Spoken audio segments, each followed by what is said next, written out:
So what is negative gearing? It's a great word. Everybody loves it. Everyone loves a tax deduction.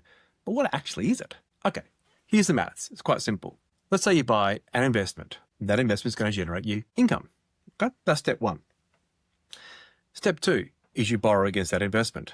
Okay, and let's just use the cliche investment property, shall we? Rental income comes in, your tax deductions or your deductions going out include agent fees, water rates, council rates, strata levies, etc. It also includes depreciation on the building, and it also includes interest on the loan, if you borrowed, of course.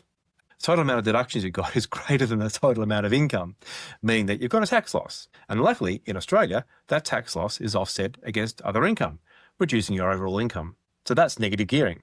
But the reason it really works, particularly in the Australian market, is that we offer discounts on capital gains tax. Okay, so let's go back to the screen and have a look at this again.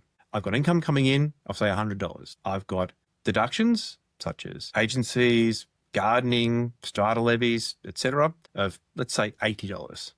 I've got interest deductions on the loan of $40, and I've got depreciation on the building, which is also a deduction, of $30.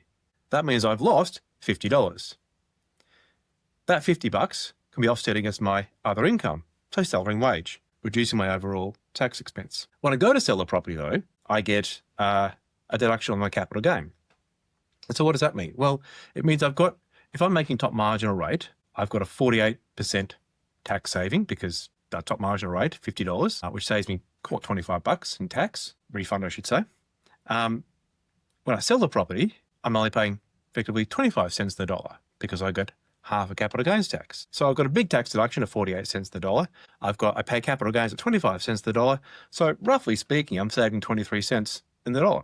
It's fantastic. But of course, economically, it's not the greatest outcome. But from a tax perspective, this is how it works. The one trick though about this, and the thing to remember about this, is that the deduction you get for depreciation is actually taken into account when you sell the property.